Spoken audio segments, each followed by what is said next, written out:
গাইবান্ধার Gobindaganj technical school and কলেজের নির্মাণ কাজ ৮ বছরেও শেষ হয়নি। উপজেলার একমাত্র সরকারি কারিগরি শিক্ষা প্রতিষ্ঠানটি চালু না হওয়ায় কারিগরি শিক্ষা থেকে বঞ্চিত হচ্ছে এই অঞ্চলের শিক্ষার্থীরা। ৫ তলা একাডেমিক ভবন আর ৪ তলা প্রশাসনিক ভবনের নির্মাণ কাজ ২০১৮ সালে শুরু হলেও ২০% কাজ করেই কাজ বন্ধ করে দেন ঠিকাদারি প্রতিষ্ঠানটি।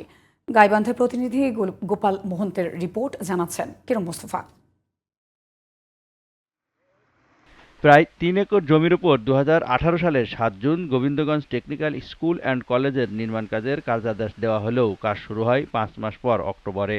১৫,৪৬,৪৬,০০০ টাকা ব্যয়ে এই প্রকল্পটি শেষ হওয়ার কথা ছিল ২০২০ সালের জানুয়ারিতে।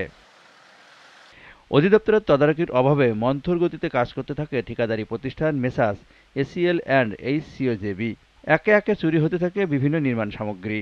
এক পর্যায়ে মাত্র ২০% করেই কাজ বন্ধ করে দেয় প্রতিষ্ঠানটি। কর্তৃপক্ষ অর্ধেক নির্মাণ করে চলে গিয়েছে। কাজটা হওয়ার ধরে আবার মনে করেন যে স্থগিত হয়েছে, এটা আর হচ্ছে না। কি সমস্যা সেটা তো আর আমরা জানি না। যে রড বালিশ আছে, খোয়াটা আছে, সব নষ্ট হয়ে যাচ্ছে। আগামীতে চুরি হয়ে গেছে, খুঁড়ে খুঁড়ে নিয়ে গেছে।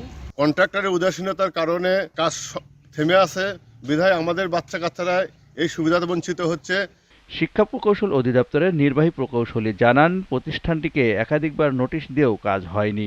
প্রকল্প অফিস থেকে একাধিকবার এসে সারা দেখেছিল। কাজটা দ্রুত করার জন্য আমরা ঠিকাদারকে সাথে লিখিত এবং মৌখিকভাবে বেশ কয়েকবার টাকা দিয়েছিলাম। তার পরবর্তীতে কাজটা আমরা বাতিল করে দিই। আর যেটা কাজ শেষ করেছি সেগুলো এসে করা হয়েছে, সেগুলো আমরা আমাদের ঢাকা অফিসে পাঠিয়েছি। সেখান থেকে কনফার্মেশন হওয়ার পরে আমরা আবার নতুন করে টেন্ডার দেব। কারিগরি শিক্ষার বিকাশে সব ধরনের জটিলতা কাটিয়ে দ্রুত ভবনটির নির্মাণ কাজ শেষ করার দাবি শিক্ষার্থী ও এলাকাবাসীর। কিরণ মোস্তফা, জিটিভি নিউজ।